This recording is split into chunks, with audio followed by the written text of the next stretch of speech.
We're here Tuesday, May 13th, 2014. My name is Jared Howe, and I'm here with Leroy Steinke.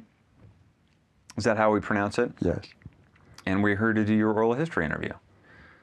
So we'll start with the very beginning, and then we'll move forward. So from your birth, Well, when were you born?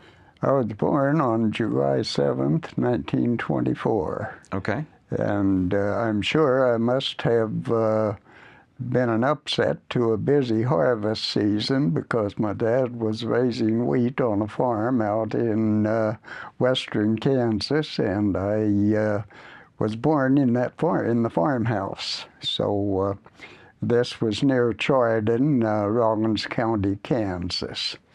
And so I grew up, spent the first 6 years of my life on this farm, which my dad operated in a partnership. The one gentleman owned the land, and he provided the labor and everything on the farm, the livestock, the farm machinery, and all were 50-50 owned.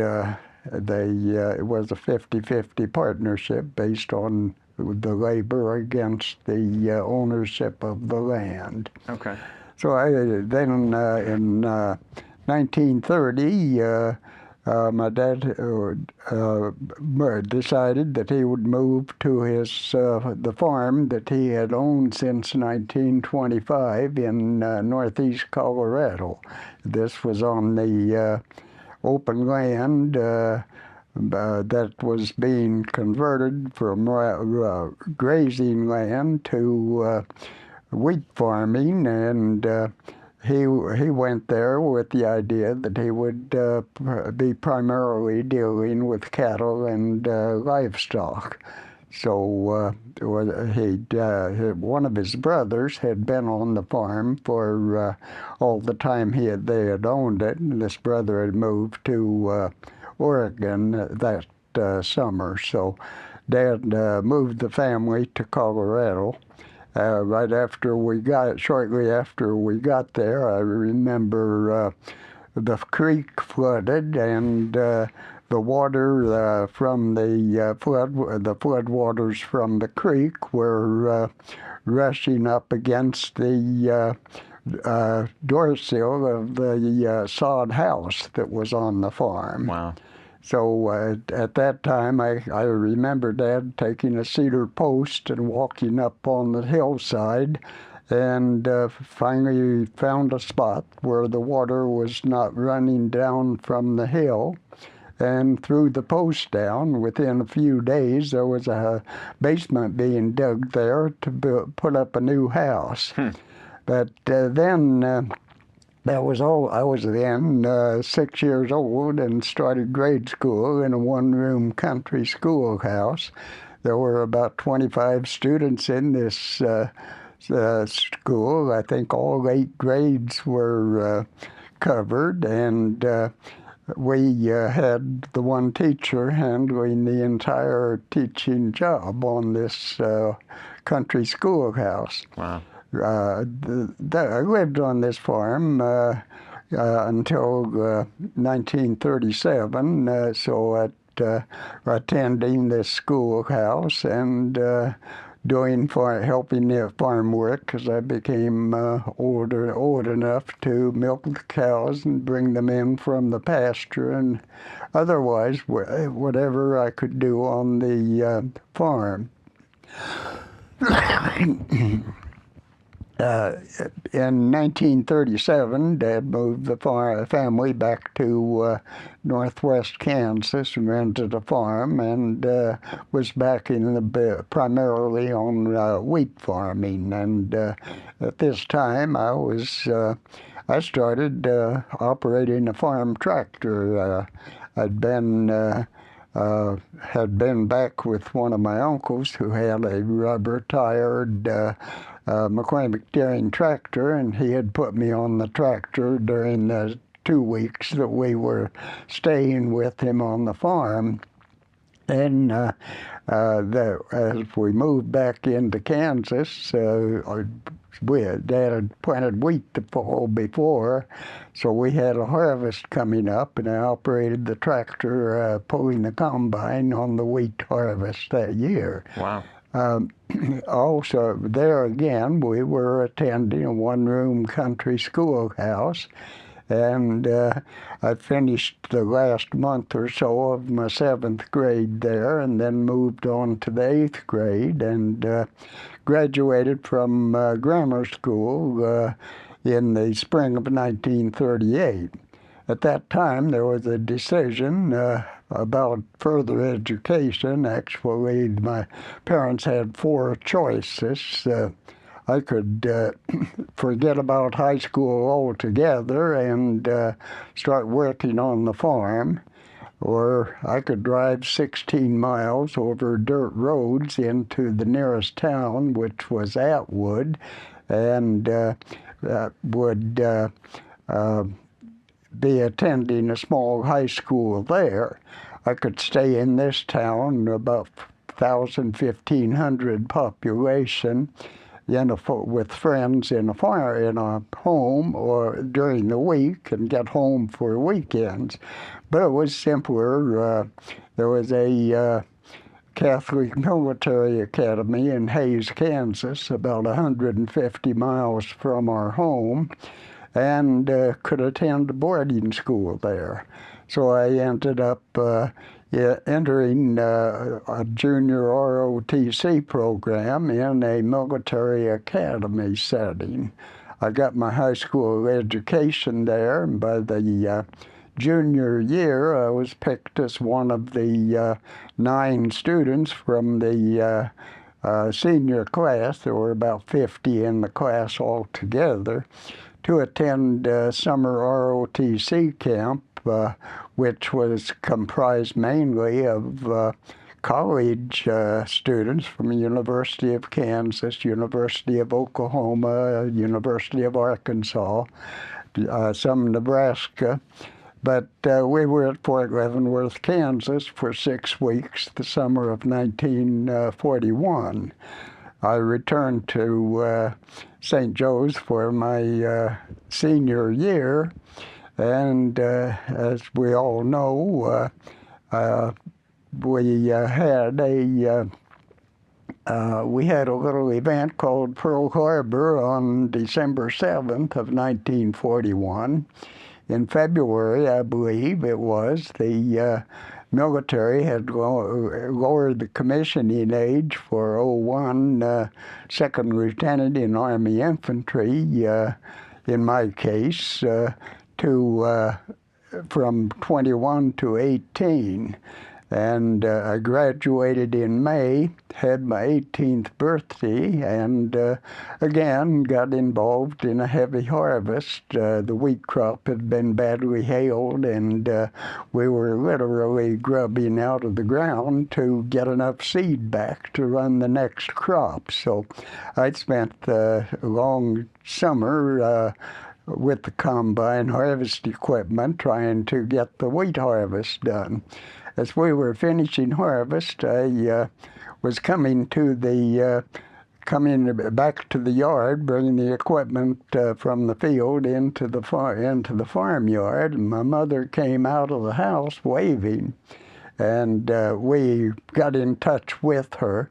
She had just received a telephone call from War Department in Washington, D.C., informing me that if I did not report for my physical within almost immediate time, I would lose my appointment.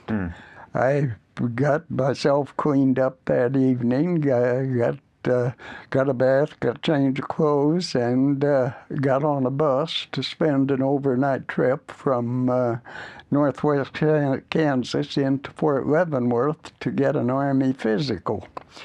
I did this and got back home. It wasn't a matter of a very short time, a few days, it seemed, that I had the oath of office that was to be completed. I took this with the notary public at the bank in Atwood, and right away had been told that I would probably be reporting for active duty very shortly, and I needed to do this in Class A uniform. So I recall my mother and I got on a bus and we went from western Kansas to Denver, went into the May Company and bought Class A uniform so that I could be properly attired to report for active duty when the time came. I very soon had orders to report on 9th of September to Camp Robinson, Arkansas. Got down to Camp Robinson on the 9th and got oriented in, spent I think 2 weeks in refresher course of classroom type approach at the base of at Camp Robinson, and then moved on had an assignment with a draftee training, mainly draftee. It was a recruit training center, and we worked with training these soldiers. It happened that right at the ripe old age of 18 and a few weeks, I was in leading a platoon of troops, about 40 men at the time, who were between 40 and 45. The draft at that time covered individuals up to the age of 45. This went on from September until the end of November, and during that time I worked on the training. We lived in what we called hutments. It reminded me of chicken coops off the farm. And I had just barely room for a small cot, a wooden desk, folding chair, and room enough for the footlocker and a rack to hang the uniforms. But during this time, the base commander had come to the conclusion that the quarters on this post were inadequate for officers, and we could become entitled to a housing allowance if we had an address off base.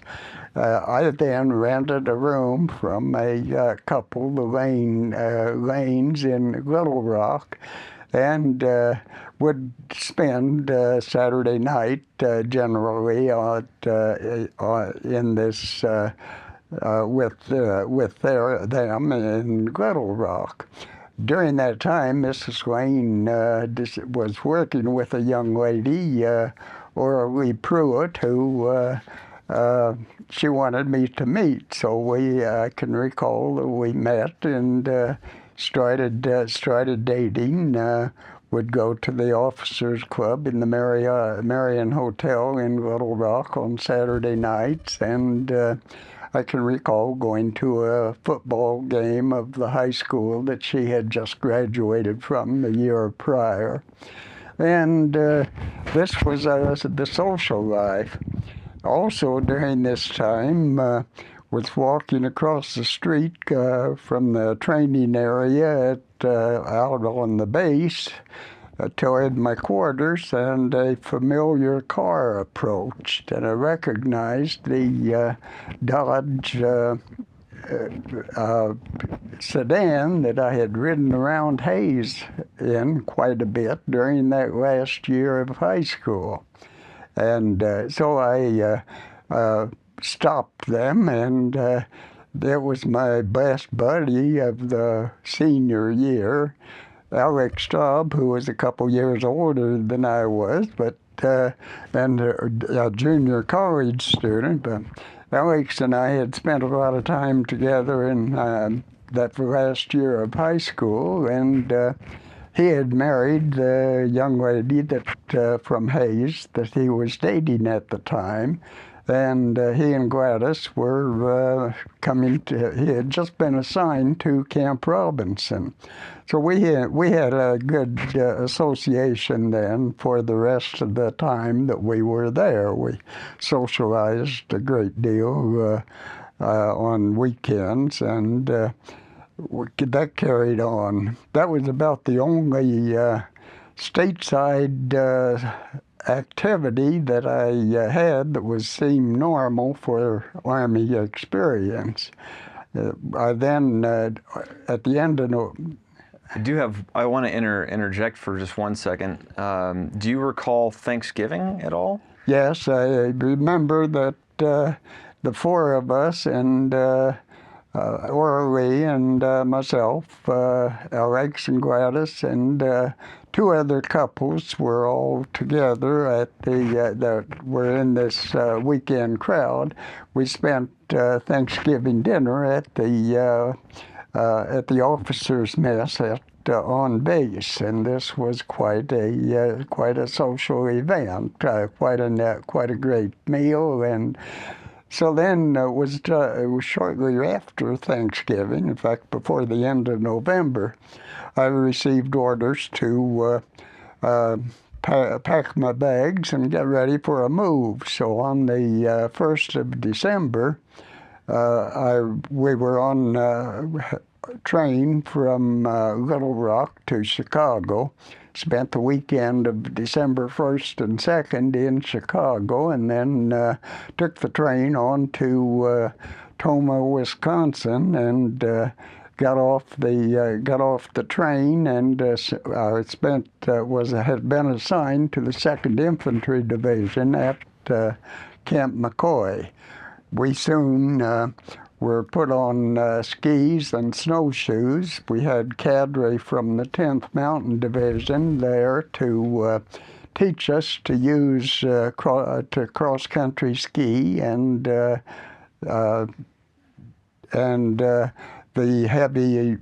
troops with heavy equipment, machine guns, mortars, and such, were using snowshoes rather than skis. So this went on through the winter of 1942 into 43.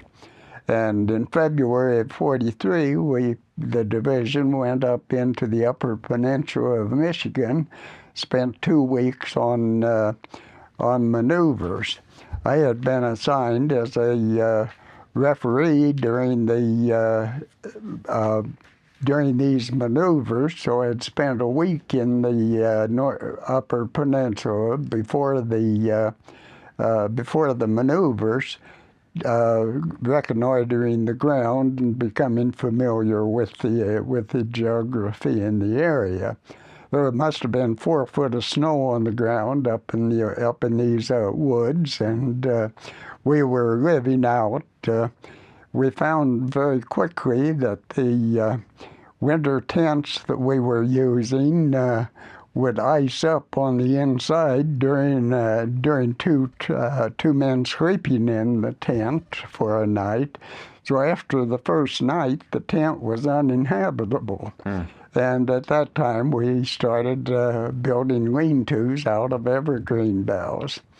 I remember that the weather turned a little warm toward the end of right at the end, the last day of the maneuver, actually. And everything got soaked. Instead of snow, we then had rain.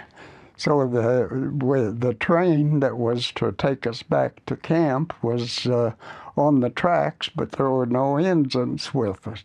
So they moved us into the railroad cars, which of course were without heat because there was no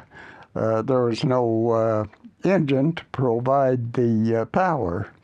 And so we finally built enough bonfires alongside the railroad track to dry ourselves out, and spent our time inside the railroad cars and until the engines came in, moved us back to camp. Not long after that, I received orders to transfer to replacement status and was moved, sent to Shenango Personnel Depot in near Scranton, Pennsylvania. This was in late March. I think the 23rd was the date of the departure from Camp McCoy. And we spent a number of weeks at Shenango and awaiting transfer orders to move on. Somewhere along the way, they decided that things were slowed down enough. The fighting in North Africa apparently was near an end, and our orders were delayed, so we were given 7-day leave of absence to go home and visit family. So again, took the train from Scranton, Pennsylvania to Chicago and then to northwest Kansas to spend that week with my family. After we got back to camp to Shenango, it was not long that had orders to move on and went to Camp Patrick Henry, Virginia. Now, real quick before you get there, you had an interesting anecdote about Lieutenant Joseph Pavlovich and hanging out at the Croatian club. Yes. Okay. We spent a few Saturday evenings. Joe had started dating a young lady in Scranton, and on one weekend, one of her cousins was coming from Erie, Pennsylvania, to Scranton, and so Joe asked me if I would join him to provide an escort for the cousin, and we spent the evening at the Croatian club. Interestingly enough, they recognized the uniform and decided that no, we should not buy a drink that night. And we spent the entire evening and into the wee hours of the morning, literally, at the club, enjoying free drinks and, of course, the Croatian polka dancing. So this was the only social activity that I had at Scranton. By the way, had none at all at Camp McCoy. I think I was off base twice for occasions. One, a regimental party that the division had in La Crosse. I brought my sister in from western Kansas to spend the weekend with us there. And then I was there for another activity at one time that was sponsored by the church. And so those were the only 2 times that I was off base from Camp McCoy at that time. Also, I never, in all the time I had been there, I never saw the ground. It was covered with snow from the 1st of December until the day that we left. And goodness, there was, I had never seen anything of the ground around there, and except for the time that we tried to dig foxholes through the frozen soil. Goodness, that must have been difficult. It was a little bit difficult, yes, but it was also, I guess, good training for the future, because we did run into some freezing weather in both Italy and in southern France. Okay. Later.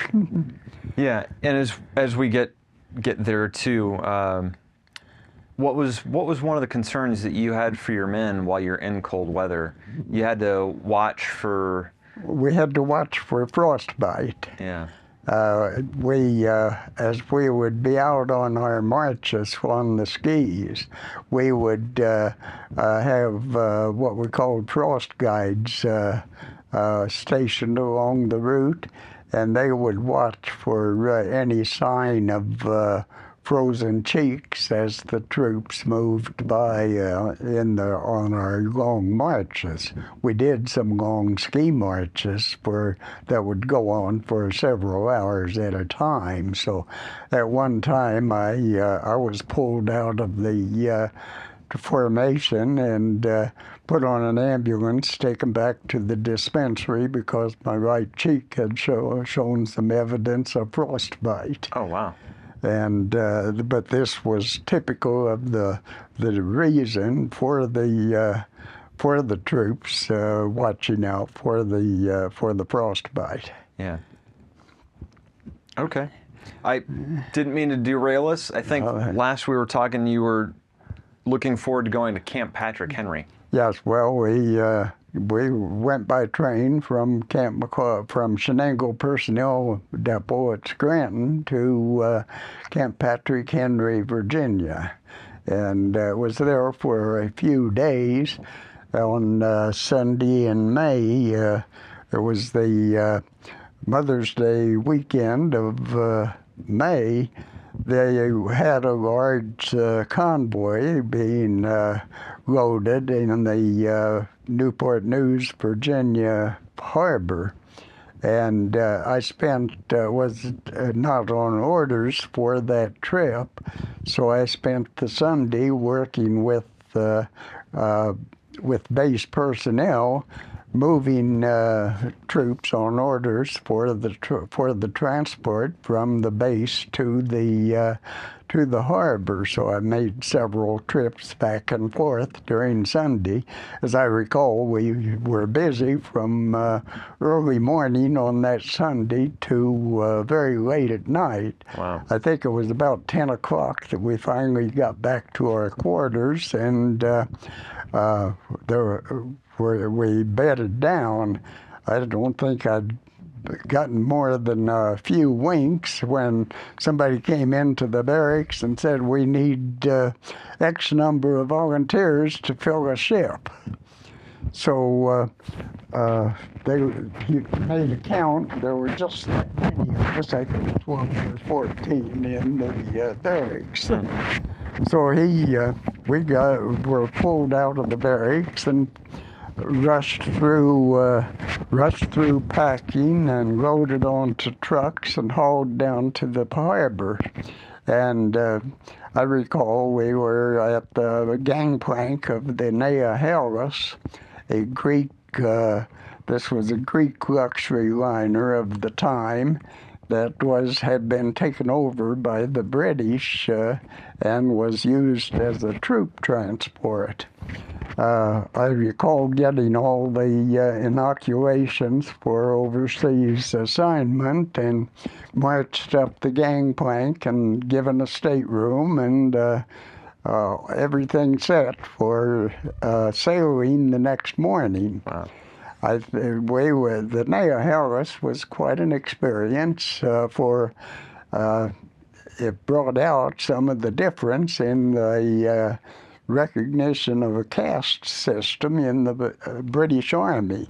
The officers were given very good treatment, in both by way of quarters and of diet, meals. The enlisted personnel were in the hold of the ship for the most part and bunked one above the other in very tight quarters and below deck, and their meals were very poor. But this was we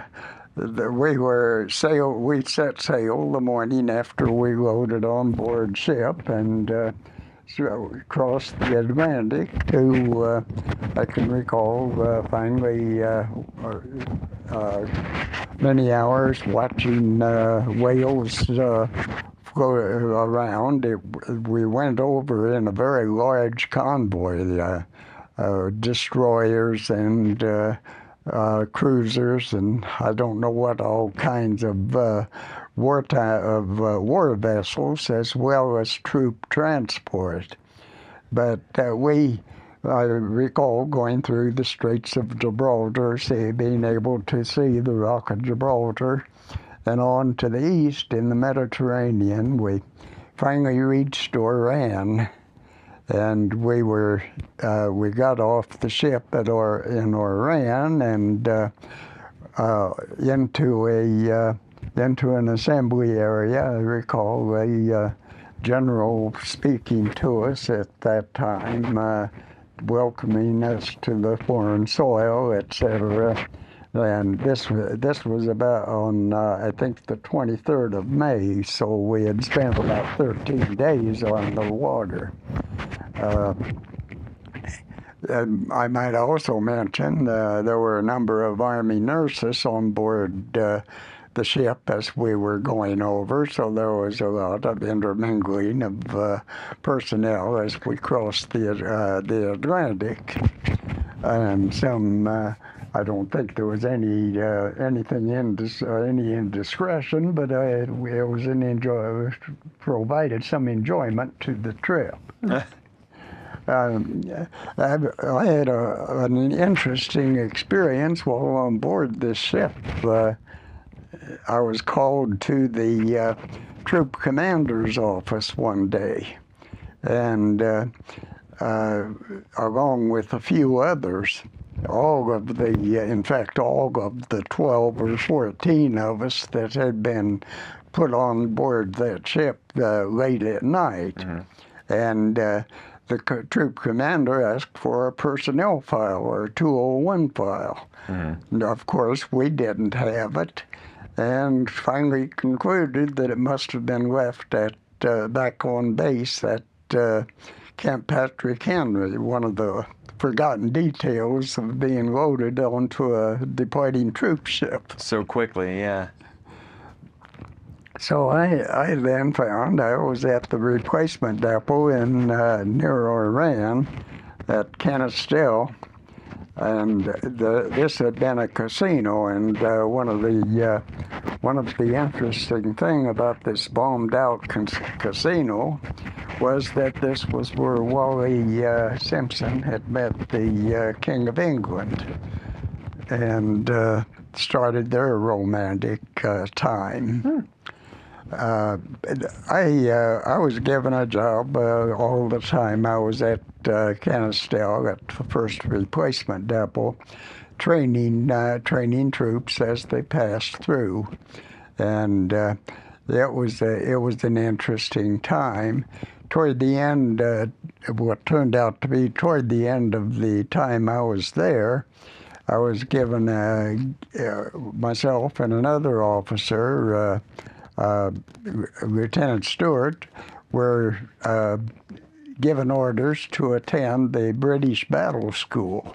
This was a commando training course that was given to officers from the Gibraltar station of the British Army.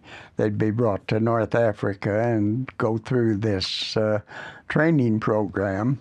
I think it lasted about 3 weeks, and was very interesting training, and also very interesting to spend that time with the British Army, because we were later to fight right along with them as we got into combat. What sort of things did the training involve? What were you trained to do? Well, it was the same type of training that the Rangers went through, or the SEALs. It was pretty intensified combat preparation, but mainly scouting and patrolling. This type of thing that would be done with small groups rather than larger formations. Okay. Shortly after I finished the battle school, I was on orders to make my next move, and found myself on a troop train. This was a 40 and 8 that we heard so much about from World War one days where the troops were moved around in the narrow gauge railroad and a boxcar that known as the 40 and 8. It was designed to accommodate 40 personnel, 40 troops, or 8 horses. We left Oran, and it spent several days, possibly a week, moving from Oran to Bizerte in Tunisia. When we got to Bizerte, we again went into an army assembly camp, and I found at that time that I'd been separated from my baggage, or my baggage had been separated from me. I had nothing but the clothes on my back and the bit of whatever I had packed into the musette bag that I carried on the train. Wow. So very shortly I was issued enough OD uniforms to keep me in, to get me started, and I was soon on orders with on a troop ship, which was a Navy LST, a landing ship tank, and on my way across the Mediterranean to Italy. We landed on the Salerno beach that had been invaded a few weeks before, and went inland a short distance. I can recall that we were in an assembly area. The trucks were pulled off the road, and they had to, it was raining heavily, they had to winch all these trucks back out of the field to get them back to the road. And but we moved on then from there, and I was moved to the 45th Infantry Division, and then assigned to Company K of the 179th Infantry. And I joined Company K. I was given an assignment to as platoon leader of the 3rd Platoon. This was one of the 3 rifle platoons, and the rest of the company were composed of a weapons platoon with 60 millimeter mortars and with 30 caliber light machine guns, and then of course the supply and mess hall and the company commander and the command post. I was the platoon leader of the 3rd Platoon. From there on, this was around Benevento. I can recall during the days that followed the volcano. It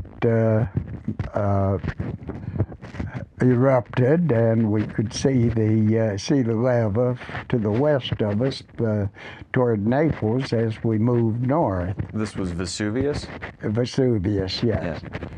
And it had erupted during the invasion, or shortly after the invasion, and was still showing some lava at that time. Wow.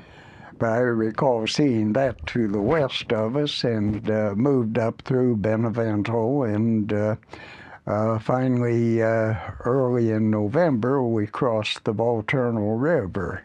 I had the lead platoon across the Volturno. And as we got to the far side of it, one of my troops tripped an S-mine, and this bounced up into the air about waist high and then exploded, sending small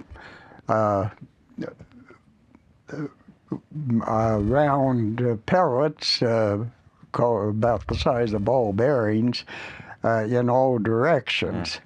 several of my troops were badly wounded by this, and I had one pellet penetrated my left leg in the meaty part of the thigh. I decided I was not going back to a first aid station to get any treatment on that, so I patched it with the Band-Aid and went on. And much later, I realized that if I'd gone back to the first aid station that night, I'd have earned my first Purple Heart, and would have counted up some 5 points for rotation home before the end of the war. But anyhow, that was part of the experience.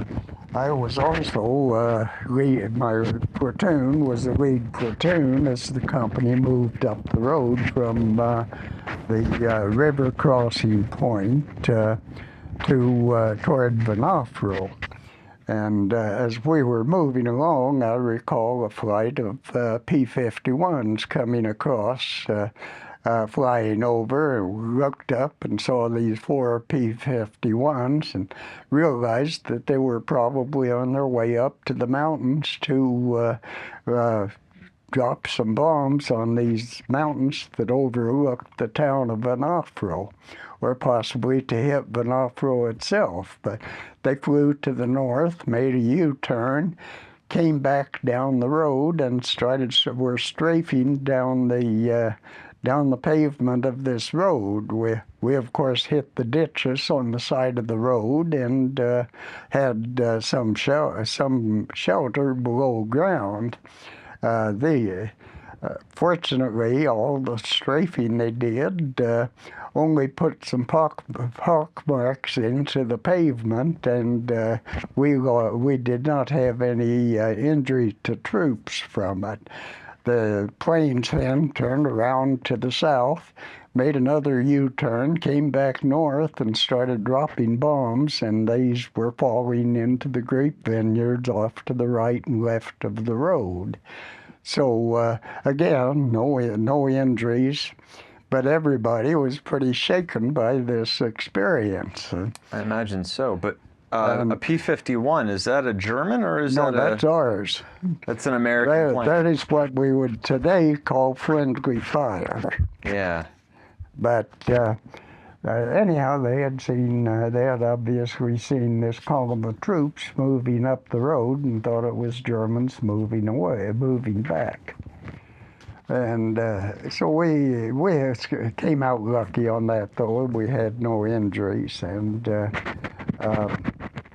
but I do recall one interesting sideline of this. We were still in the ditch, still wondering whether these planes might be coming back on us again, and pretty soon I heard a call from across the road. It was the radio operator of the company, Sergeant Elmer Bunny, and he called across the road, and, "Hey, Lieutenant." I think he called several times. I finally stuck my head up out of the ditch. And here's Elmer Bunny sitting on the side of the ditch on the other side of the road, and he's got his helmet in his lap, and he's got his wool cap on his head, and I said, yes, Sergeant. He said, "Lieutenant, do you really think things can get any better before they get worse?" Which I thought was one of the famous comments of wartime experience. And but it was enough to be able to say, "Okay, folks, let's move on." We then moved on into the town of Venafro, which the Germans fortunately had given up. They'd moved into the mountains just beyond. And this, of course, became the winter line of 1943-1944. Venafro is not too many miles east of Casino, which became one of the famous points of the winter there. We then we went through Venafro and established a defensive position to the east of it, and taken out, pulled off the line at that point. I recall very soon after we had gotten there, the company commander, Captain Dudley Porter, and I were invited to the home of the mayor of Venafro. They wanted to give us a good meal and a little vote of thanks for liberating their town of Venafro. And so that we were in this area near Venafro for through the rest of the month of November. I can recall taking a patrol out one time and making contact with one of the other regiments of the division, and lo and behold, encountering two of my schoolmates from the military academy back in Hayes. They were platoon leaders in this other regiment. And so then I became violently ill on Thanksgiving Day of 1943. Wow. And went back to first aid station and got evacuated. I found out I had a touch of malaria and yellow jaundice, and when I got back to the hospital, found also had a case of trench foot. So I spent quite some time in hospital. First, for a short time, the field hospital in Italy, and then moved back to Tunisia to a rehab hospital. So I was hospitalized through the rest of November and all of December and January. Finally on my way back to duty during February, and by then I rejoined the Company K. They were on the Anzio beachhead and had been there for some time.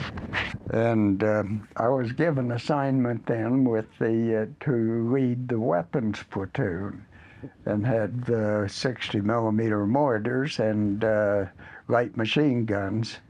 And so I was on Anzio then from late February, early March, into the time we started breaking out of Anzio.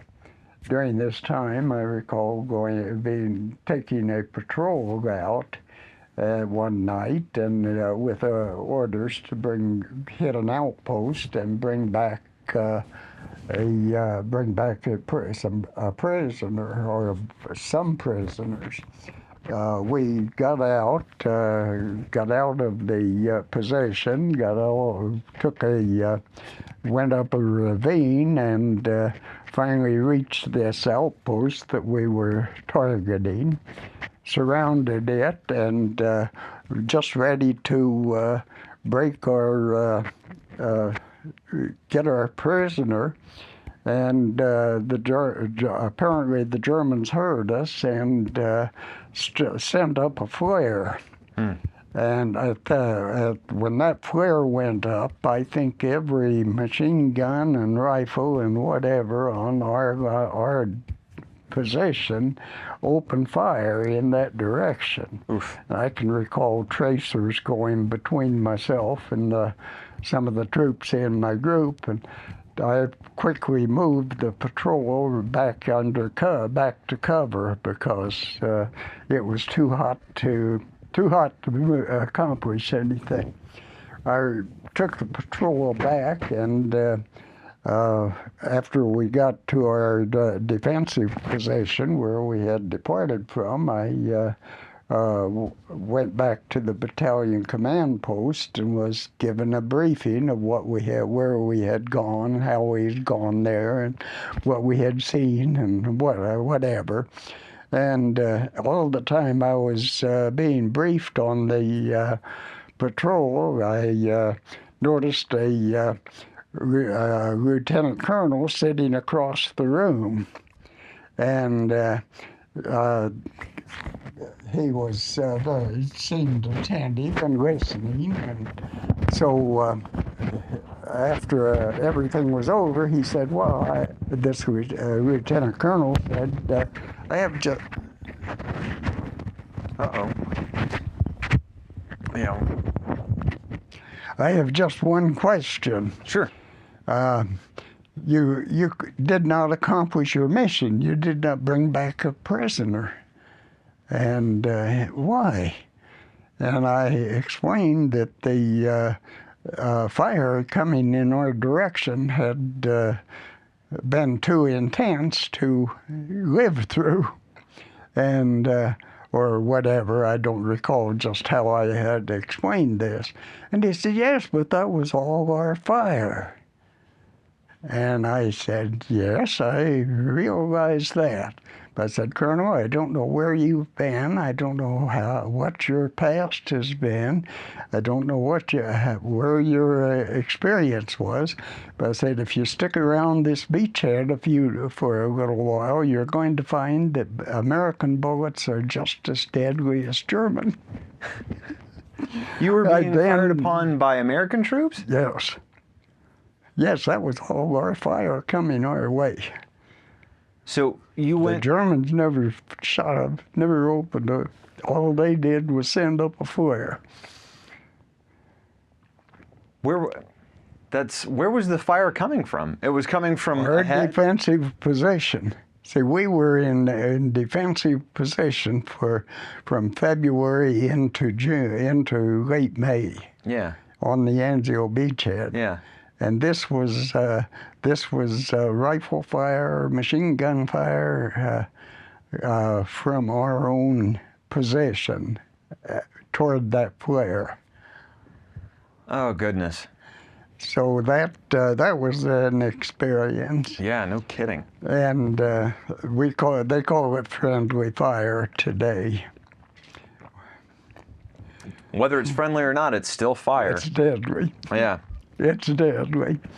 So that was one of the experiences by Anzio. Another that I recall, my mortarman, or mortar sergeant, Joe Roosh, and I were sharing, going up on outpost from time to time, where one of us would go up and spend a night or two on outpost up toward the front, and then the other would go up. One night, as Joe is out on the outpost, he caught on a phone and called back and said, I'm hearing a lot of activity up to our front.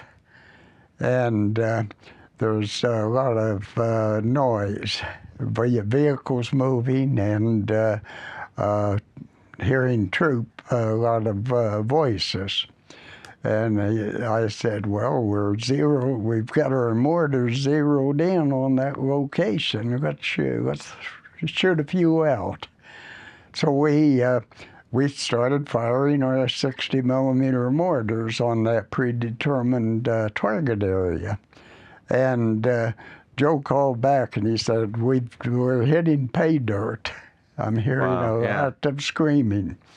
So we started sending out. We used up all the mortar ammunition that we had, and had more brought up from the rear. Fortunately, it was nighttime, and we could be resupplied. And it finally reached a point where one of my troops came back to my area and said it was on his way back to first aid.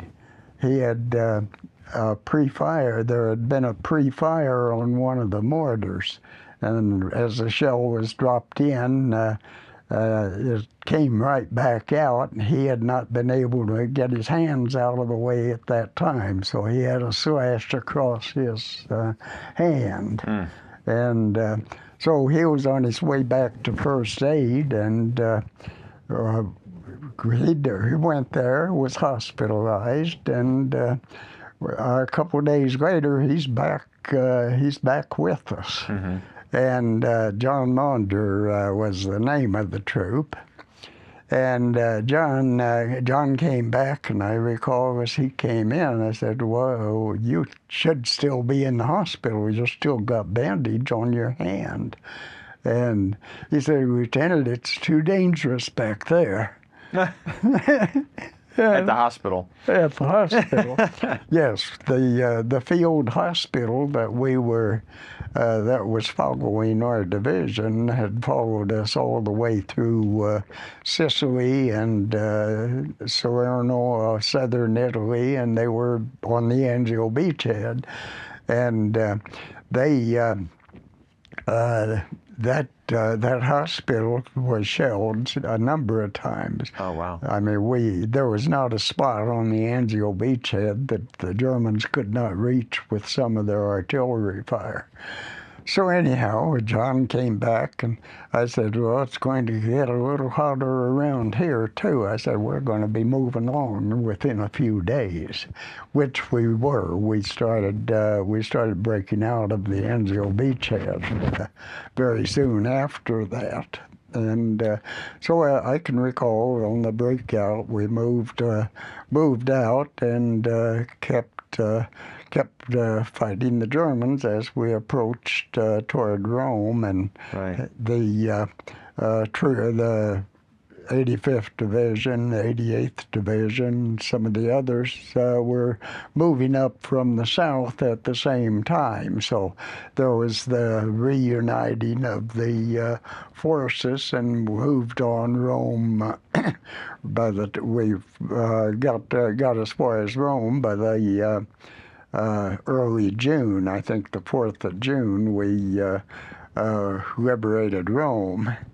And I can recall walking around the west side of Rome and marching north, watching the sunset late in the evening, watching the sun glare off the dome of St. Peter's Cathedral. Wow. But we moved on up to a point north of Rome, and other outfits moved through us at that time, and we were pulled out of the line north of Rome.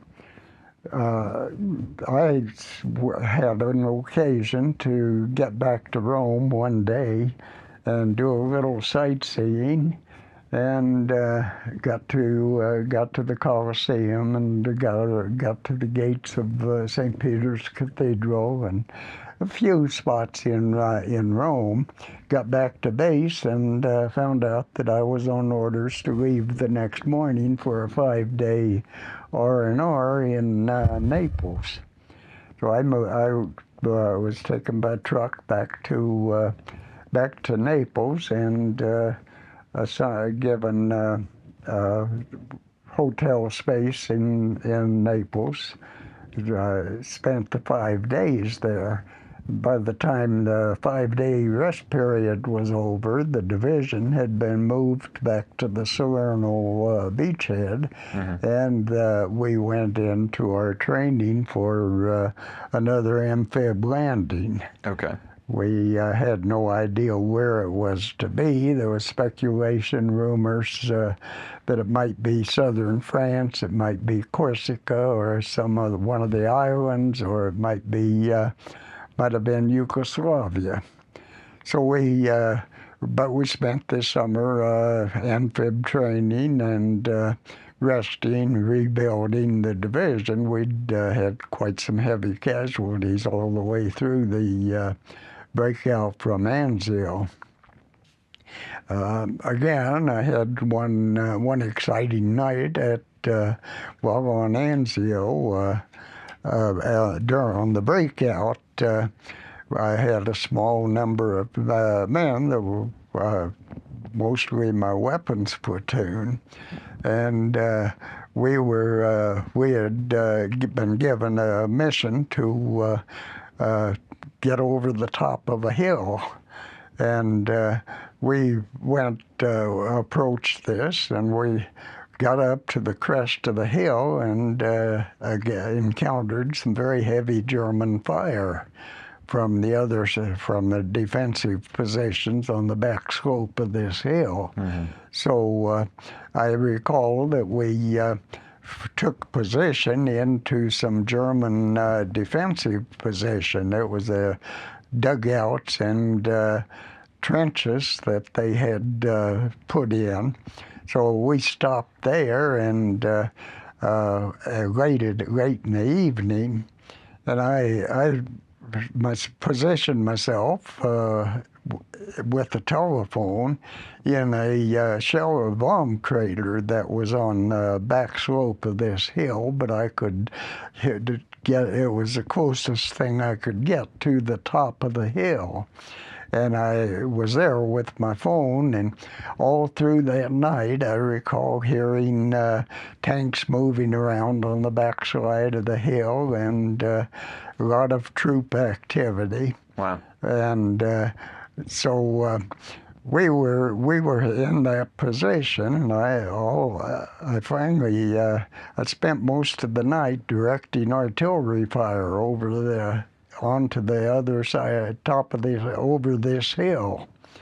And the next morning, everything started breaking loose. The Germans came in with a pretty heavy counterattack. And so I was directing artillery fire into this approaching force. We were down to the point where we were almost totally out of ammunition. We were finally, at one point, my troops were throwing the German hand grenades that they found in these dugout positions. Wow. In this abandoned defensive position. So they were using German hand grenades. But anyhow, finally broke up this German counterattack, and I was told later that there were probably 1,000 dead Germans on the field where I had been dropping artillery all night long. Wow. And I had finally pulled this artillery back to where it took I had reached a general in the division artillery to bring the fire into what was really right over our position. But we had one German prisoner out of that entire fiasco. But a few days later, there was a battalion formation, and had been pulled back off the line for a little bit. And at that time, this lieutenant colonel that I had talked to somewhat months before with regard to friendly fire had been killed in action, and he was awarded a Silver Star posthumously in this battalion formation. And I was really surprised because I was called up also, and that's where I was awarded my Bronze Star in that formation as we were breaking out of Anzio. So that took us pretty much out of Italy. Did you have any close calls during this time? I did, yes. I was on this night that I was directing artillery fire. A German tank fired an 88 into our general area, and it hit close enough that I had a piece of shrapnel from the explosion burned through my field jacket, my shirt, and burned my shoulder. Ooh. No, did not break the skin. Later that same day, a mortar shell was dropped into the battalion command post where I was at the time, and this mortar shell, a fragment cut through my high school class ring and made a nick in my high school class ring and into my finger, and I poked it out with a tip of a pocket knife and put on a Band-Aid and again went on. Wow. But those were close calls at that time. All right. So you were talking about summer training at Salerno. You guys are getting ready for an amphib landing. Yes, we were at Salerno beach, and we were back. We doing a lot of training, a lot of marches, a lot of field activity. We had taken up a number of replacements, and they were brought into the outfit, and they were.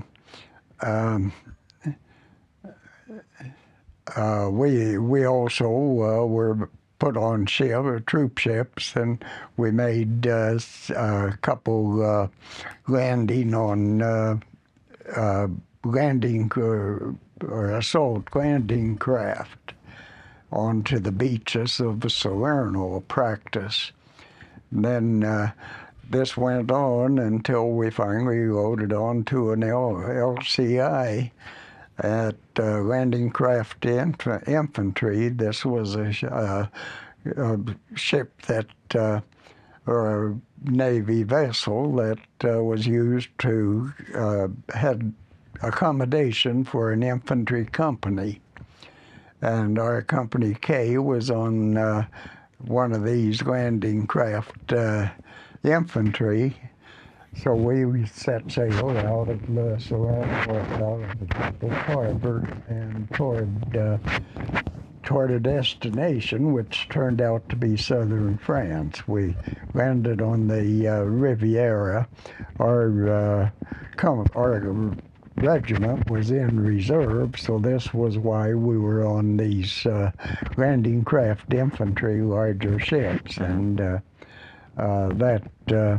we waded ashore on the LCI hit a sandbar not too far from shore, and we waded in about waist deep in water from the ramps up on the front of the LCI toward the shore. And as we got onto the beach in southern France, started marching, and literally walked from there to much of the southern France area. Wow. Did you encounter any German resistance at this time? Very little at that time. There was some on the landing. There was some German resistance, but it seemed to have had a great element of surprise. Around Marseille, there was heavier fighting. Okay. But we were to the east of there, on the Riviera. But we started going north, and I can't recall much that we encountered before we got to Grenoble.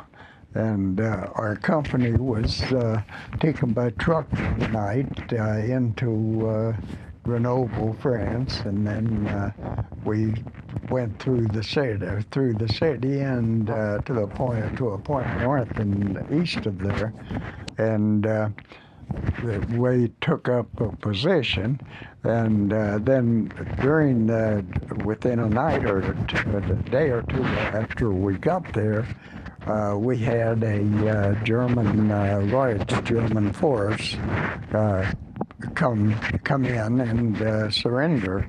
Wow. The only thing we could do, we had an infantry company there, and the only thing we could do was let them throw their weapons off the trucks as they passed through the company. They were on truck yes. as they were driving through? Yes. They were escaping from the French Foreign Legion troops, the FFE. Wow. It was French resistance forces, and they were wanting to escape from them. And this was something that we found a great deal as we went through southern France. That we found that the Germans were quite anxious to get out of the fight because they had a lot of fear of the French resistance, and they were wanting to get out. And I can recall German prisoners letting us know that they wanted to surrender and join us, and let's go get the Russians. Wow. What? Any reason why they feared the French Foreign Legion? Well, it was they were the French Foreign Legion at that, or the French Resistance Force. I don't think they were Foreign Legion; they were the Resistance Forces. And Germany had occupied France for so long, and they finally felt that they had lost their position.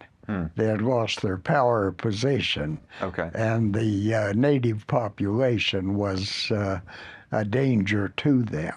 And they weren't very kind when they got them.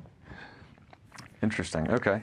But we did have this large German force go through our company position at Grenoble, and all we could do is wave them on to the south because we were quite a distance ahead of our main body of troops. So during this time, you're moving from Grenoble. I mean, how long was your unit at Grenoble before you had to move on? A very short time. Okay. Just a few days. We then went by truck, I believe, from Grenoble up through Lyon. Okay. And then on to the north. And as we went north, that increased resistance all the way along the way. And we finally got up Epinal. Was quite an effort to break through get across the river at Epinal, and then on into the Vosges Mountains to the east of there. And before we get to that, I understand you had an encounter with a Major Hillman, and Major Hillman wanted to advance you in your career. Well, I had on a number of occasions, I had been the only officer or the senior officer left in the company, and I had assumed just taken over command of the company and led it. And after at one point in time, Major Hillman had taken command of the battalion. He had originally been the commander of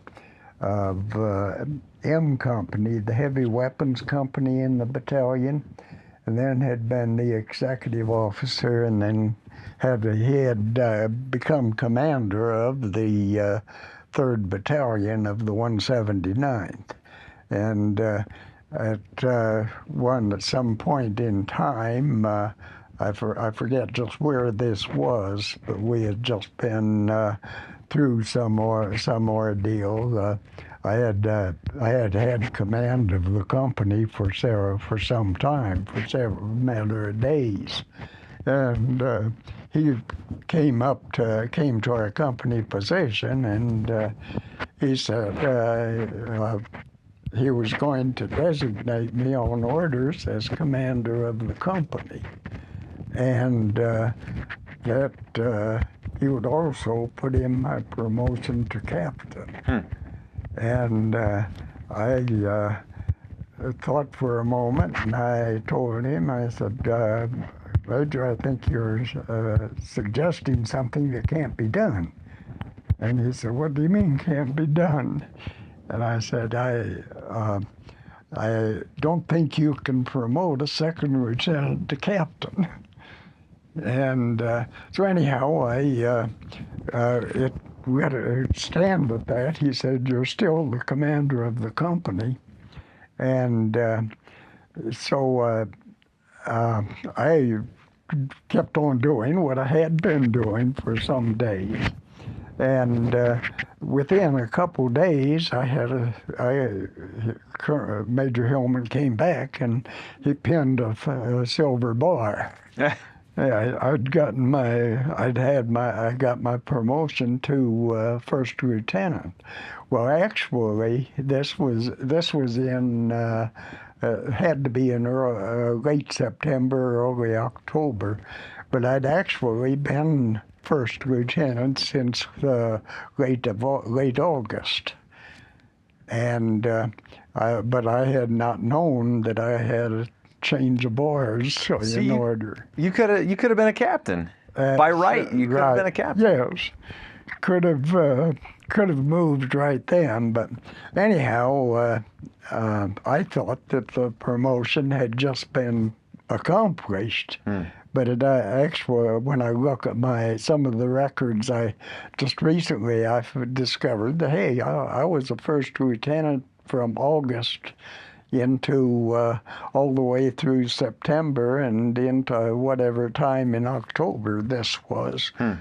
So, but anyhow, my 201 file does show that I was appointed captain of the, or commander of K Company as of October 1st of 1944.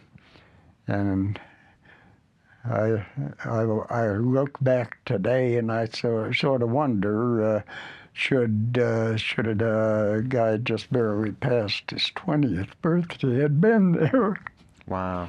But I was.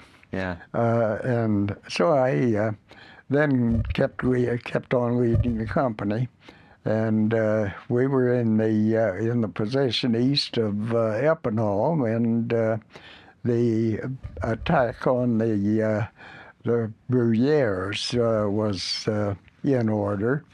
I had taken my radio operator and gone forward to an outpost and was looking out over the ground that we were to attack over, the breakout or advance over that day, starting that day toward Bruyères, and another town, I think Grandvillers was in that picture too. But anyhow, I had looked over this terrain and was on the way back to the company when one of the troops up at the front, the outpost area, asked if we'd take a couple German prisoners back with us. So the radio operator was leading the way back toward the company command post, and I was, the two German prisoners were between us, and I was bringing up the rear and going through this wooded area when a mortar shell dropped down. And the mortar shell exploded, and I checked the two German prisoners and determined that they were probably dead. Really wonder at this point in time, were they really? But anyhow, I concluded they were at the time. And my radio operator was badly wounded. So I helped him back to the company command post, got him on a litter, and on a Jeep and on the way back to battalion aid station, and got the platoon leaders together and in the command post, and started explaining what we were going to do and how we were going to do it, and said, "Okay, fellas, let's go," and started to get up, and I couldn't, and I felt that I was literally paralyzed from the waist down. So my first sergeant took a look, and he said, "Lieutenant, you're wounded." And he discovered that a shell fragment had gone through my pistol belt, had penetrated all the uniform clothing that I had, and through my pelvic bone. Oh. Of course, he didn't know it had gone through the pelvic bone, but he knew that there was bleeding there. Yeah. So anyhow, they carried me out of the dugout that had been the command post, and got on a litter and on the back end of a Jeep and hauled the battalion aid station, straight back to division collection point. And I remember laying on a litter in this field hospital that I'd mentioned from Anzio, and they were still following us. So I was at this field hospital then through surgery, and they did an abdominal surgery to check for the shell fragment, found it, but decided it was too dangerous to remove it. Oof. So it was left. And so I spent 10 days in this field hospital. And then hurried back from there, General Hospital, back to Naples, or back to Marseille, and spent some time in the General Hospital in Marseille, and went through another surgery or two trying to take care of some scar tissue. And then finally on a hospital ship back down to Naples. Was in the hospital in Naples from whatever time I got there. I was wounded on the 16th of October, and I was in the hospital in Naples until late December, and then received treatment there, and at that I went through a medical review, and they told me I could no longer walk with the infantry, and that I needed another assignment. So they sent me over New Year's Day, 1944-45, New Year's Eve and New Year's Day. At that time, I was on a 5-day R&R, rest and rehab, back at down to Sorrento, and then left there and back to the hospital for a night, and off to another replacement depot. The first replacement depot that I'd known in Oran, near Oran, was now at Naples. So I went through this replacement depot, and while there, happened onto a high school classmate that he had been too young to make summer camp, and so had gotten a year of junior college, and then went out of ROTC into Fort Benning, Georgia.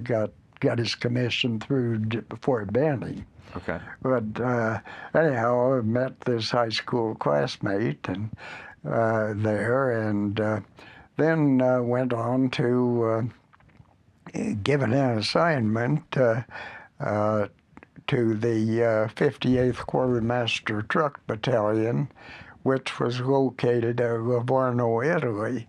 So They gave me a brand new Jeep as from a motor pool in Naples, and I was to transport that to a motor pool in Livorno. So I drove up past Casino and took the highway up to Rome and then on to Livorno, and joined the 58th Quartermaster Truck Battalion there, and I was given an assignment to 3406 Quartermaster Truck Company. Was a platoon leader in this company, and I spent from early January through the winter. We were hauling supplies out of the harbor in Livorno into supply depots around there. So we'd work 12-hour shifts 7 days a week. So the way to change shift, we'd work 1 week nights and then 1 week days. Mm-hmm. And the way to change the shift, we'd work 24 hours one Sunday and have 24 hours off the next Sunday. So that was the shift from day shift to night, and on this harbor duty, I would spend nights or days, whatever my duty period was, at the harbor, checking the trucks in and out, and checking their cargo and whatever as they'd take off towards supply depots. During this time, I had the opportunity to meet Navy officers and merchant marine officers, and found out that they had no transportation, and I had a personal Jeep. So every Sunday when I had the 24 hours off, I'd take some 2 or 3 of the Navy or merchant marine officers, and we'd go from Livorno over to Florence. They'd go about doing their sightseeing, and I'd go about doing some sightseeing, and then take back to, at the end of the day, head back toward Livorno. And when we'd get back there, they would load me down with fresh meat and various things off their ships, something we didn't have. One of my additional duties was mess officer of the officers' mess at back on the base. And I think there were 3 companies. I think we each had maybe 4 officers, and then the battalion staff and the battalion surgeon. So it's probably about 25 officers in this officers' mess. And so we had our fresh meat back there. Also, another additional duty I had while I was with the 58th, we had a special court-martial at one point in time, and I was designated as the staff judge advocate for this court-martial, and had to serve as a prosecuting attorney. Of course, no law practice, nothing but a high school education at the time. Wow. But anyhow, we had just one trial, as I remember, during that experience. But then toward the end of the war, getting into late April or I have no idea of the date, but they took all the trucks that we had that had been hauling supplies out of the harbor. all of our trucks were put on convoy duty. And I started leading convoys from supply depot, primarily a supply depot north of Florence, and this would be up into toward the front near as they approached Bologna and some of the other areas to the north. And we worked day and night. There were, I know, a matter of several weeks where I didn't have my boots off except to change socks once in a while. Wow. And but we hauled supplies north and hauled prisoners south. And I can recall bringing prisoners on the trucks from the north down to the south.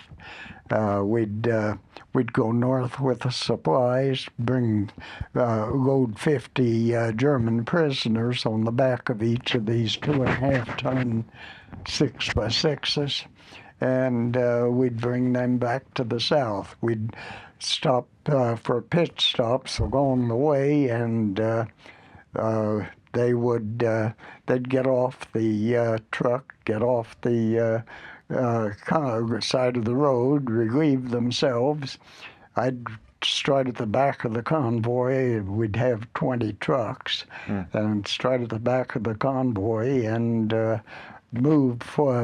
come up honking the horn.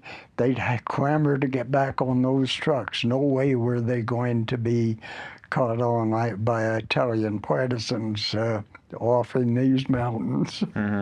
So we would go back. I've often thought back. The only weapon on those convoys was a .45 I carried. Wow. No one else was armed. No one else was armed. Our truck drivers were never armed. An interesting thing about this 58th Quartermaster Truck Battalion, it was one of the segregated units in the United States Army during that time. It was segregated. Yes, Okay. And these were all black African American troops. About half the officers were black, about half of the officers were Caucasian. And so I was one of the Caucasians, and I was so anyhow we would. I've often thought I know at that time during World War II, there was some matter of being released from prison, and if you joined the military, if you went to the military. And I'm wondering if this was not a unit that was made up of that troops from that source. But again, I have no idea if that was true or not. Sure. But anyhow, they then as the war ended, and I don't know when it ended, I had one very interesting convoy. I was sent down to a railroad station in Rome to pick up a load. And I had a larger number of trucks. We normally had 20, and I had a larger number of trucks in this convoy. And so I from Livorno, took the convoy down to Rome, and checked in at the railroad station. We were waiting for a train to come up from Naples.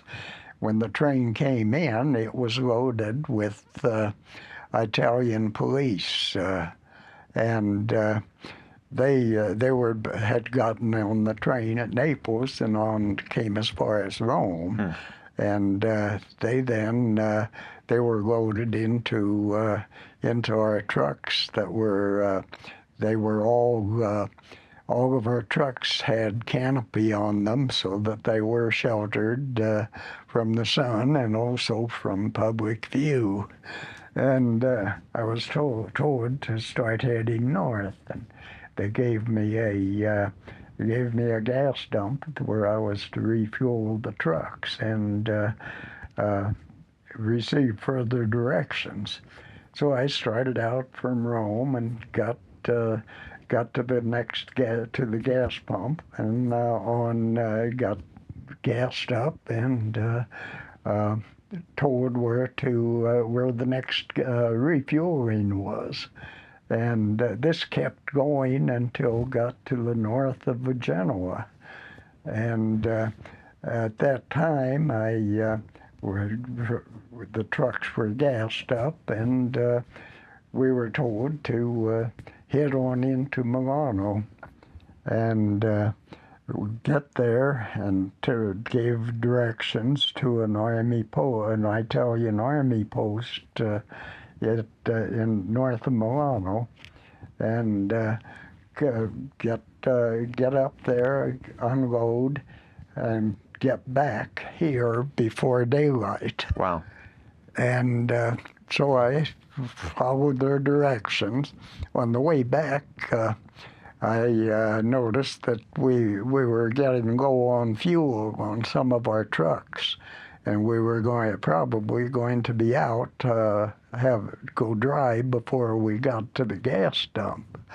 So I told my Jeep driver, I'm going to get on one of the trucks, and you go on down to this gas dump, and take all the gas cans off the trucks that we can load in the Jeep, and bring them all back full of gas. So I gave him directions on how to get back to this gas dump area. And after I was all over, he said, "Lieutenant, I can't do that." And I said, "What do you mean you can't do that?" He said, "I can't read those signs." Yeah, they're all in Italian. No, yeah, well, not only that, he could not read or write. Oh, wow. And this was his first admission in 2.5 years that he'd been overseas, that he could not write or read. So anyhow, I put one of the sergeants with him to go, and I got on the truck where the sergeant had been riding, and we led the convoy from the truck. And he then, the sergeant, got back to the gas dump. They filled the gas cans and came back and met us. And fortunately, none of the trucks had run out of gas before then. So anyhow, we got back to this gas dump and got gassed up and ready to head off toward back to home base in Livorno. And I learned at that time that not many miles north of this gas dump, we had been in territory that was not occupied by any Allied troops. Totally under control of Italian partisan forces. And later found out that at the time we went through Milano, the Mussolini and his mistress had been strung up there in the service station. Oh, wow. So that was the occasion of getting these Italian police into Milan at that time. Were the police prisoners of war, or were they friendly forces? They were friendly forces. Okay. Just as when we finished when the army finished in Sicily, when the 45th had gone through Sicily, and then landed at Salerno, and that was their second effort. But as the Sicilian campaign ended, and we were preparing to land in Italy, Italy surrendered. Okay. And there were actually then Italian forces that were fighting with us, fighting the Germans with us. Okay. Not many, but some. And we were using a lot of Italian help there. What else about the relationship with your driver? You said that. Oh, I had, after we got back to camp, I mean, after the war was over, or the war was over, and we entered into a peacetime type of activity. My driver came to me one Sunday with a handful of letters that he had been receiving, and all the time he'd been overseas, Wow. and he had never read them. Never knew what they were. So anyhow, I read all these letters to him for him, and started answering some of them for to his family and all. So opened up communication that way. Yeah. And then one of the projects we entered into after the war was over was to set up a school. And we started a school situation in the battalion area. And For personnel only, or for local? for our troops. Oh, wow. I found that most of the troops in the company, by then, I might mention also that somewhere in this time after the war, I think around the 1st of July, I was given command of one of the companies, the 3408th Quartermaster Truck Company. And the commander had gone hospitalized and not only was not coming back. So I was given command of 3408th, and at that time, then we started this school. We had the African American officers were mostly well educated. I know one of them had a PhD, and but we started a primary reading class and primary education. Okay. And because we had a number of troops in the battalion who had been taught to write their name to sign the payroll. That was it. Wow. And but that was quite the thing going. But I mentioned I'd been given command of a company, and we went through the summer, July. I had the company from July until October, and so during that time. We were missing a lot of tires and gas cans from the motor pool. And I happened to have a conversation with a CIC agent in the officers club one night, and was mentioning that had this problem with loss of gas cans and tires. So anyhow, I thought nothing of it. Just a conversation. It wasn't too long after that I had a telephone call one night. The company had a telephone call one night, and I was told that I needed to come up the coastline north of Livorno, that they had several of my troops in confinement. So I got in my Jeep and drove up to this military police station. I think it was Via Reggio. And I drove up there, and lo and behold, come to find out that several of my NCOs were had been locked up. They had made arrangements to sell one of my trucks that was loaded with tires and gasoline. Wow. to a friendly bartender up in the mountains. This friendly bartender happened to be the CIC agent that I had talked to. Interesting. Yes. And, but anyhow, there was a lot of black market activity that took place.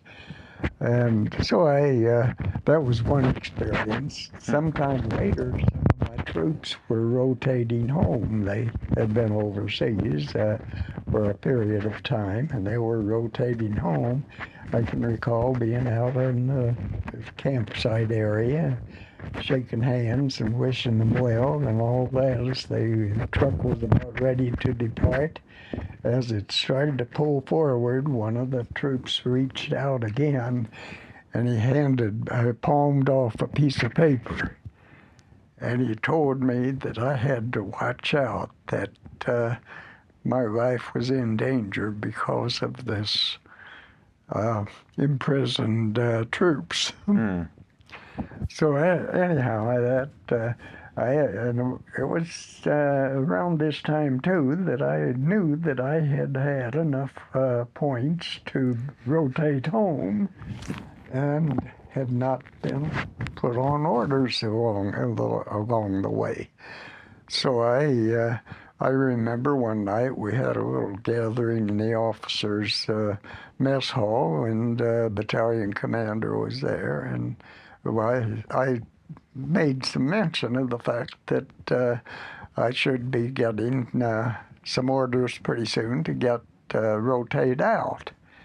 And he looked at me and he said, "Well, haven't I told you? You're not going out." He said, "You've been declared essential. Mm. And you're going to be on one of these ships that's out in the harbor of Livorno now that will be on its way to the Far East." So anyhow, I had learned that there was a ship out in the harbor that was loaded with new equipment for our battalion, and the whole battalion was going to be shipping to the far Pacific. Did this change in orders happen? Did it assuage some of your fears that you were in trouble? No, no. I think the thing that happened then very soon after that danger came later, I think. Okay. But no, so anyhow, I figured that we'd be shipping out. Well, then the atomic bomb was dropped in Japan, and Japan surrendered, and the whole picture changed. Okay. So I think then, though, that one of the reasons I came home in October, I was put on orders to come home in October, and I left the battalion. Went back to Naples to the replacement depot there one more time, and then was awaiting orders to ship home. But I think the fact that I got home when I did was due to this threatening note, which of course I had told the battalion commander about. Okay. So he was kind of helping you along the way. He was aware of it. Right. And he was making sure that he got you out of territory. Yes, he got me. I think he had me shipped out. But, yeah. But anyhow, yeah, all went well. Well, I shipped out. I finally started across got on a Liberty ship on the way home, not a luxury liner as I'd gone over there on. And we were on a converted Liberty ship on the way home, and we zigzagged. I can't remember how many times the destination of our ship was changed, from Charleston to Newport News to New York to Charleston to Boston.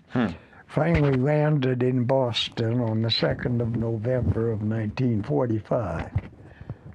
and I got there, and was delayed at Camp Miles Standish near Boston because I didn't have a Class A uniform.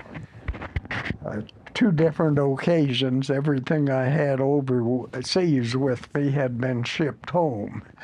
One time when it was lost in North Africa, got separated going across from North Africa, and then again when I was wounded. Was there ever any concern on your family's part that you had been killed in action or missing in action? Yes. In fact, they were notified that I was missing in action. Oh, wow. That notice came to them the day after they got a letter that a nurse in the field hospital had written to them for me. So they weren't concerned? So they were not concerned about it. But they did get a notice that I was missing in action. Goodness. In October of '44. Wow. Okay. So you're in Boston at Camp Miles Standish. You had to out-process from the Army at that point in time, yeah? Well, I was on my way out. Okay. I got to Miles Standish, had to have a Class A uniform before I could leave there because you couldn't ride a train in anything but Class A. Huh. And so I had not had a Class A uniform since I ran. Wow. So I bought a blouse and a pinks and whatever it took to put a Class A together. Got on a train and got back to Fort Leavenworth, and was going through the separation process at Fort Leavenworth. And along with that, they were putting quite a lot of pressure on me to stay in the Army. And I came to the realization that that was not what I should be doing, because there I was, well, still first lieutenant at that time, but I would be competing with West Point graduates for the rest of a military career, and here I was with a high school education. Of course, much later, I realized that the Army would have done away with that. They came up with Operation Bootstrap and gave a lot of people college educations while on active duty. But anyhow, I decided to go back and to leave the Army. I did sign in with the Army Reserves at that time. Okay. And stayed active Army Reserve, but went on home. Was going to help my dad on the farm. We had some grandiose plans of farming partnership, pick up some more land, pick up some more equipment, and get going. So I started this after I got home and was helping Dad on the farm. And just didn't take long. I realized that this shell fragment that I'd picked up in France was giving me a little too much trouble to, at the age of 21, what would it be at 50? Wow. So I decided I better give up the farming dream and do something else. So that's where in May of '45, I packed off to University of Kansas, got myself registered in for the fall term, and started to college. That wasn't May of '45, that was May of '46. But I got signed in to register for the fall semester, and so I started college, took on what I thought to be the most challenging course in the business school, and that was accounting. So I became an accountant and spent my working career behind a desk and also on a machine, Eddie machine. Okay. Along the way,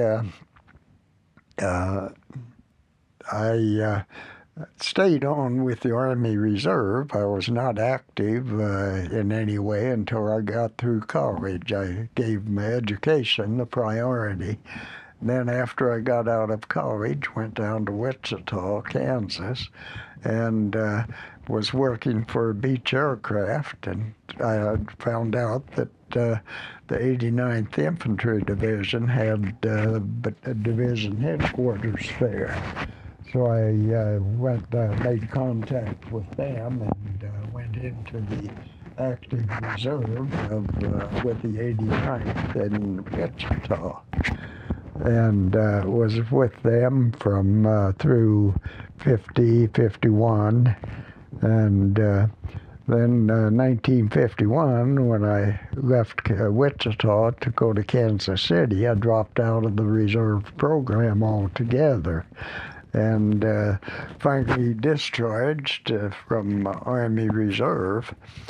Then 10 years later, a friend of mine was in hospital administration, was taking command of an Air Force evacuation squadron at Richards Gabar near Kansas City.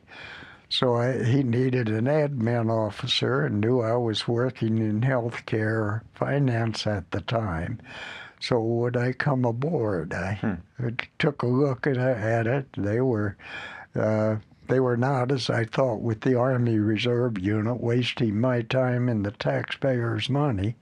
So I signed in with the Air Force Reserve in Kansas City. Was with them there from 62 until 68. And when I came to Chicago, transferred into one of the reserve units at O'Hare and retired from that in 1984. So that's the total of my military history, I believe. Wow. Yeah, that's quite a long story. How many years total service was that? It was about 32. Yeah. 3.5 active and the rest of it reserve. Okay. And were you ever married during that time? Yes, I was in my last year at KU, University of Kansas. I married Connie Herrera, who was one of the Spanish instructors at the university, and we were together until 1978, I believe. Finally had a divorce finalized, and then I married again in 1979 to Betty O'Brien. Betty Anderson O'Brien, I guess. Her maiden name was Anderson. We had each been married 25 or more years. Her husband was deceased, and I was divorced. So we met after the divorce was out. And did you have children? We adopted 3 children. Wow. In Kansas City. Connie and I had a daughter, Mary Frances, and then 2 sons, Leroy Jr. and Gerard Joseph.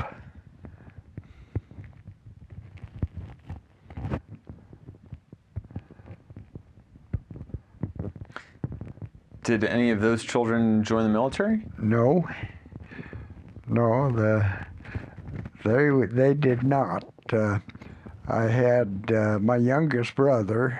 Well, my next younger brother, Lloyd, was he could have gone for a commission from ROTC through officer training course after 1945, but he did not, and he then was drafted for 2 years and spent 2 years in Japan and Korea during the Korean War. Then my youngest brother, Louis, was a 20-year Army man, and he served most of his time in Germany, some in Panama, and 2 tours in Nam. Was badly wounded the second time in Nam. He wanted to go for 30 years, but the Army let him go at 20. He retired from the Army. And his 2 sons are both retired. Well, one is retired military, and the other is working toward 30. Wow. 30 years in? Yes. Wow. He's the first sergeant. I understand they've both he and his older brother have been in Iraq, and they've been in Afghanistan. I don't know how many tours Louis Jr. has had in Afghanistan. And he and his wife, he's married to a German bride, and they're getting ready to pack up and go back for another tour in Germany. It's a good place to be stationed. Yes, it is now. Yeah. Well, Louis, his dad, had, I think, about 9 of his 20 years were spent in Germany. Yeah. My dad was World War I veteran. He and one of his brothers, so we've got quite a military history. So, as you were growing up, your father was a farmer. Yes. And he was also a World War I vet. Do you think that's where your motivation came from to join the service? No, I don't think so. Okay. No, I think it was developed primarily while I was in high school. I mean, I came to appreciate the military in high school years, and then of course had no alternative for World War II. It was a situation where almost everybody that was physically capable at all were going to go. Sure. I'm sorry.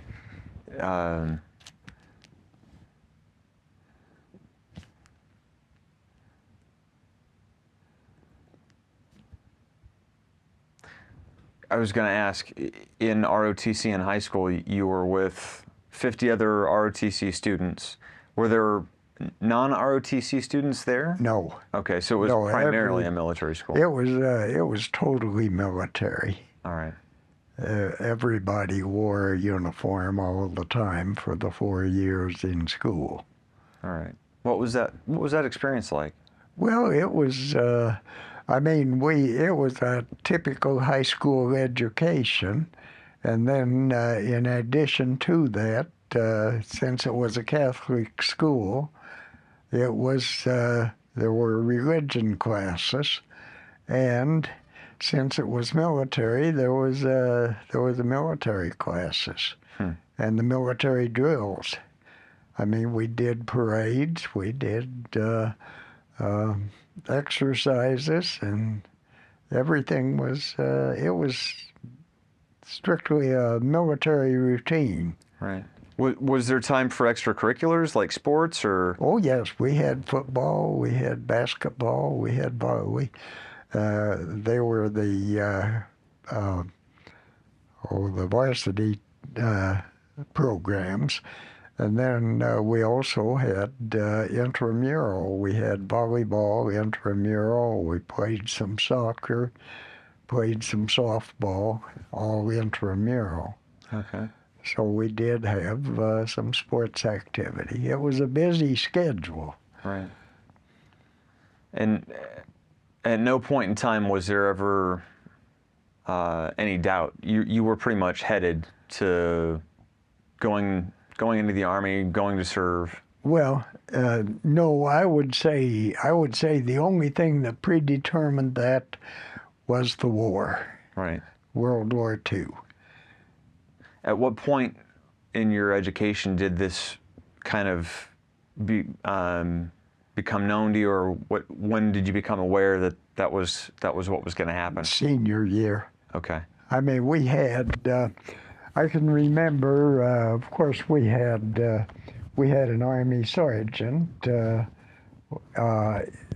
who was working with the military program there, a retired Army sergeant, and we had a retired Army lieutenant colonel, a PM, professor of military science and tactics, and but then we also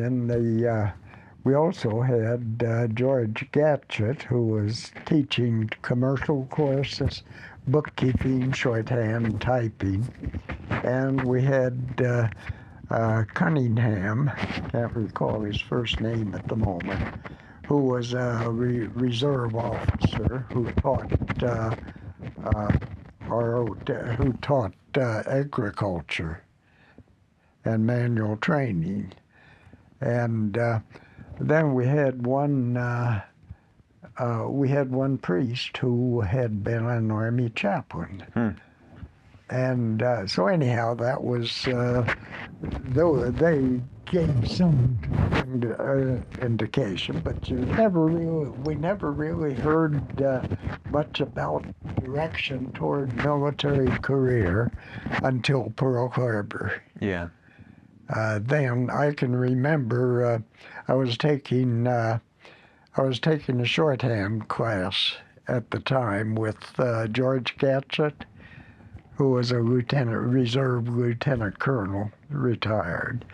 And George, or he may not have been retired. He may have still been reserve. And I know Cunningham was still reserve, active reserve, because they had meetings at the school.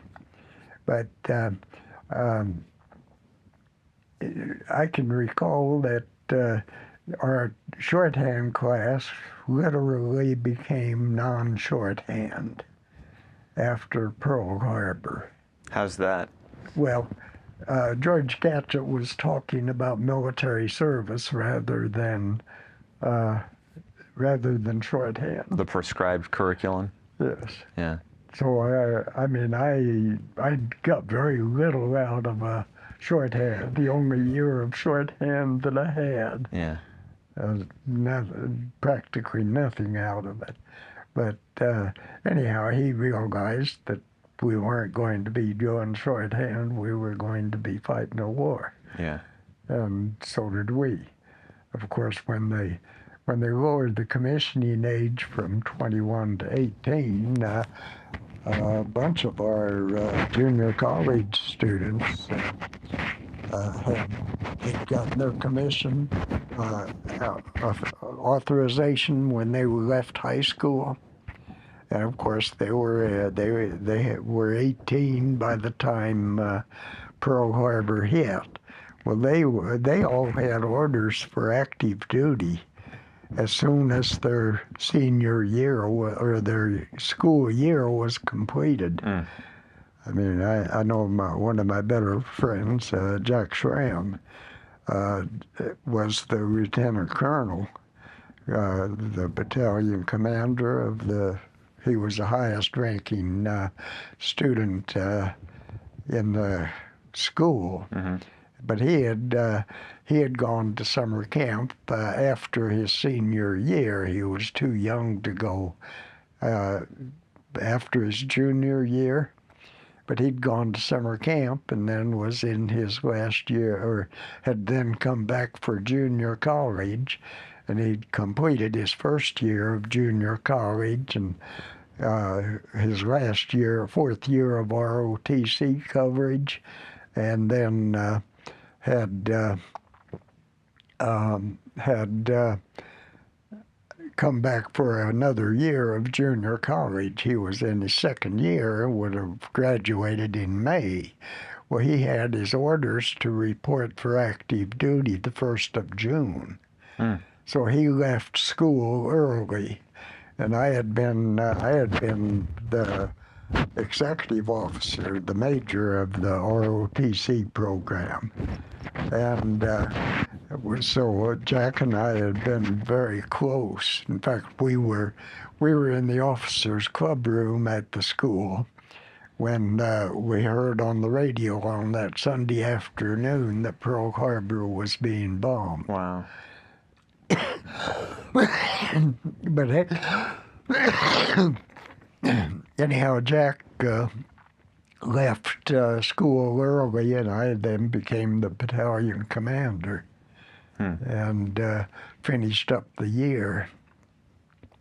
But he and I know there were several of the junior college students that had orders to leave right after school was out. Wow. And then, of course, my buddy Eric Stubb that I mentioned, what I had seen again in Camp Robinson. Right. He was one that had completed the ROTC before and was ready to go, or needed to go right after the war Gotcha. started.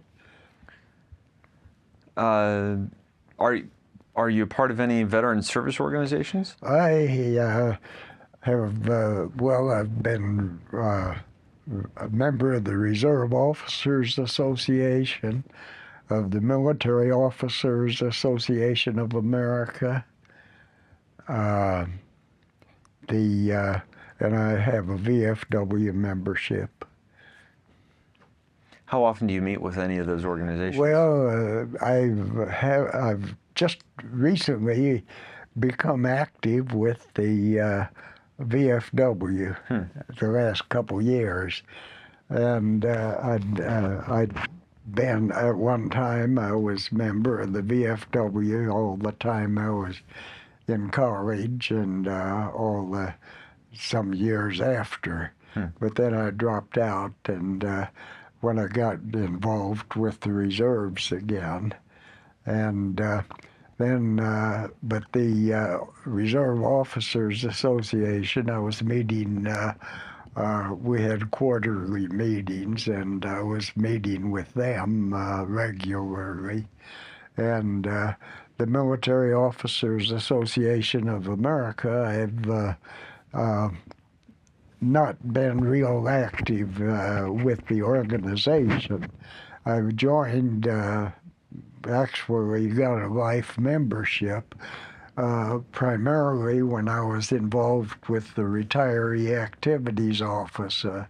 Information, a bunch of us got together, volunteers, and I was much involved with that at O'Hare. And then when they moved the military off O'Hare, I took the office out to an Army Reserve unit in Arlington Heights. Okay. And I was active with them until about a year and a half ago. I dropped out of it because I could. The drive out to Arlington Heights was getting to be difficult. Yeah.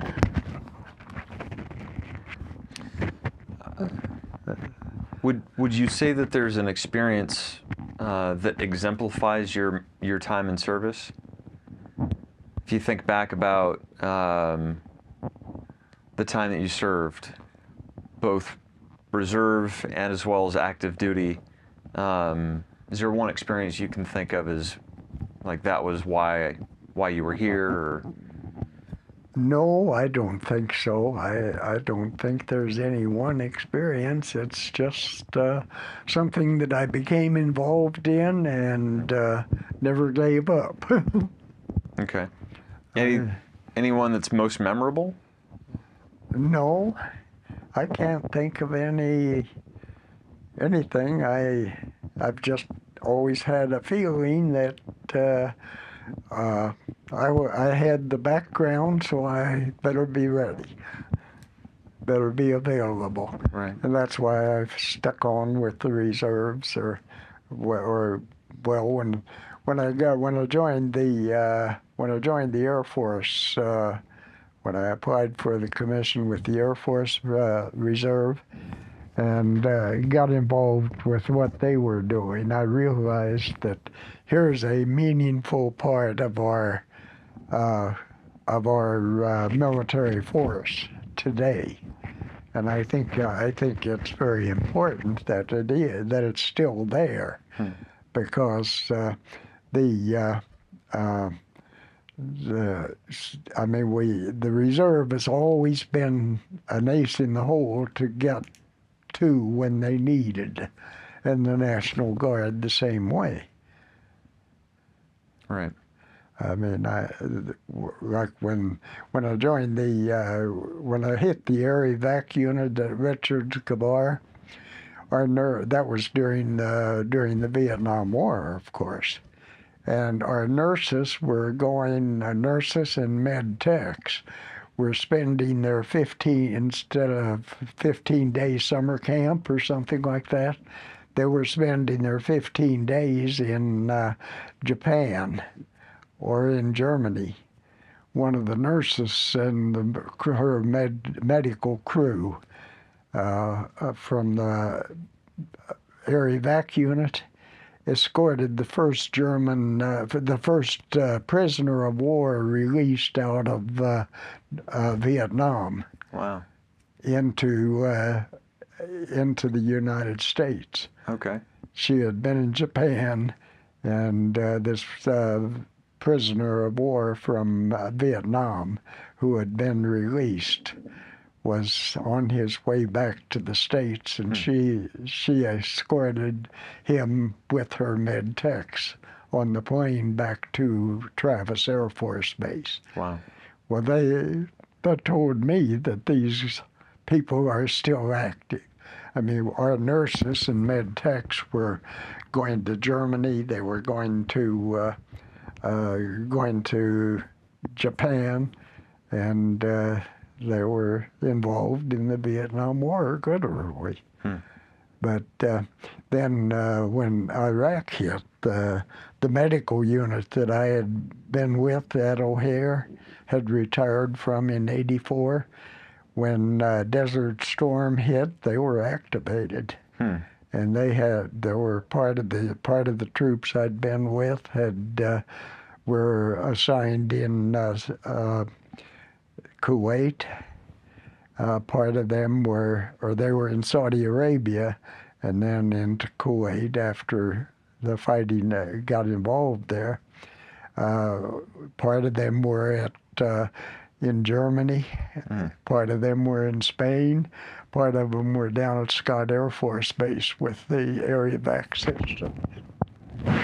So they split them up and put them to work during the Iraq Desert Storm. Wow. Fortunately, there were very few casualties to evacuate. Then at the 45th Division, the outfit I was with, World War II, were activated again for Korea, and they were one of two National Guard divisions activated for Korea, and I think now they're a brigade, but they have troops in Afghanistan right now, I believe. Man. So it's been a worthwhile cause. Okay. Well, is there anything you thought that I would ask, or anything that you wanted to add? I had no idea what you might ask. No, I was just here to listen and I see. and to communicate and see what other experiences you recall. Oh, I think I've hit the highlights pretty much, and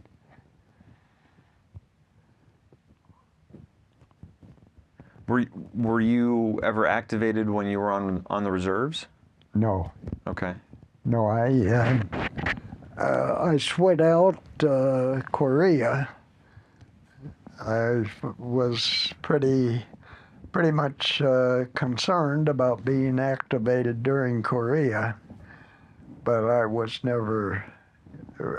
Actually, during that time, they were not. They were not activating any reservist who was inactive, who was participating in an active reserve unit here in civilian life. Okay. The number of fellows I went to school with were activated or threatened for activation and had to get deferment and such because they were inactive reservists at the time. They were not with any active unit. Interesting. Okay. And then with Vietnam, there were reserve units activated during Vietnam. Right. I know at one time I was sitting in a hospital out in Las Vegas, New Mexico, working on some Medicare accounting stuff for them. And I got the rumor that there was going to be an activation of an area of evac units. And I remember sticking close to a radio all the time this was in process, thinking that our unit out of Richards Gavar might well be one of them.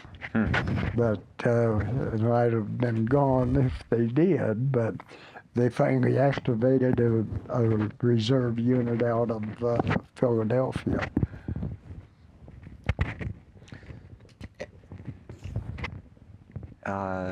Actually, there was one last one I had for you.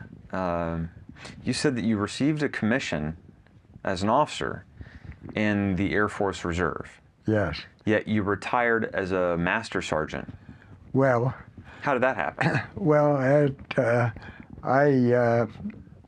was in the Air Force Reserve. I went in as a captain. I got my old rank of captain that I'd had in the Army back when I went into the Air Force in '62. I think it was in '64 that I was promoted to major, unit vacancy, and was a advanced promotion, literally. Well, when it came time for a promotion to lieutenant colonel, I had I'd been so involved with a bunch of stuff that I was unable to get with the correspondence course that I had to complete. And so anyhow, the long and the short of it, I was passed over for a promotion to light colonel. And I went before the board twice, actually, and was passed over. And I'm sure it was because I had not completed this correspondence course. But anyhow, then the long and the short, I knew that if I could find an assignment, I could resign my commission contingent upon being accepted for enlistment, and I could go ahead and complete I needed about 3 years to complete my retirement eligibility. So I submitted my resignation, I'd already made arrangements that the medical unit that I was with at O'Hare would have an opening for me. So I went from 04 major to E4 enlisted. And I started out as a sergeant in the Air Force Reserve, and then I went on to got staff sergeant with E5. Tech Sergeant E6, Master Sergeant E7, and came to the end of a 10-year enlistment period at the same time that I was knocking the door on the age of 60. Wow. Which was mandatory retirement from the reserves. That's one heck of a jump. So at that time, I could call myself either Master Sergeant or Major. And since most of my service had been commissioned, I went back to the rank of Major in retirement. Okay. I was going to be paid as a Major no matter what I chose. Okay. Makes sense. But that's what went on there. Yeah, that's a lot of jumping around. That's pretty interesting. But interestingly enough, the Air Force gave me several things that I could choose as I left the reserves when I got passed over. I needed 18 years. If I'd had 18 years, I could have continued as a major to 20 and earned retirement. But I was I think about a year short of 18 years.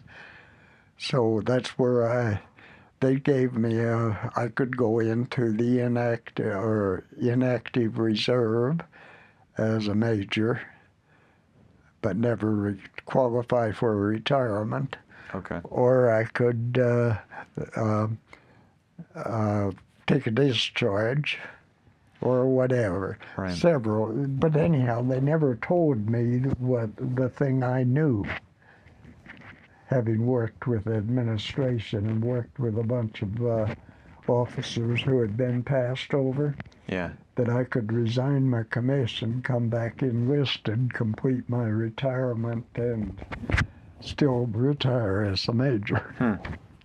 Interesting. So that's how that happened. Yeah, it sounds like you got to have a little insider knowledge to take care of yourself. Oh, you better know the ropes. Yeah. Yeah. Yeah, the same way, the same thing when I was leaving the Army. I knew that a high school education was going to be a handicap. Right. And that's where I knew that, even if I lost my commission because of that, at that time, I would still have been able to come in as enlisted, as a master sergeant at that time. And complete military service as enlisted. But anyhow, I was fortunate. At the time I was working as enlisted with the Air Force Reserve. One of my duties was keeping an eye on the Manning document. And I knew everybody's date of rank. I knew everybody. I had access to everybody's status in the Air Force Reserve, and I kept watching if I was ever in the way of somebody's promotion. After I had completed my 20 years, I was gone.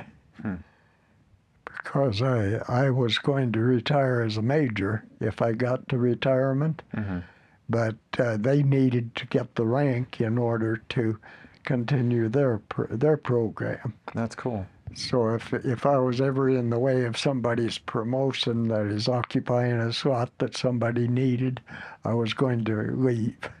Yeah. It never happened. That's cool, though. That's looking out for a fellow service member. Oh, yes. So. No, that was a game I played. Yeah. Very cool.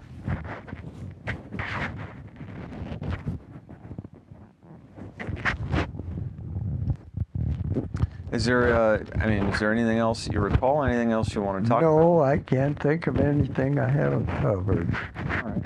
I suppose it might be a senior moment that's gone on for going to be perpetual, but... Oh, no. No, I mean, having read through your history and talking with you, you were very articulate to everything you'd written down, and I feel like it's been very thorough.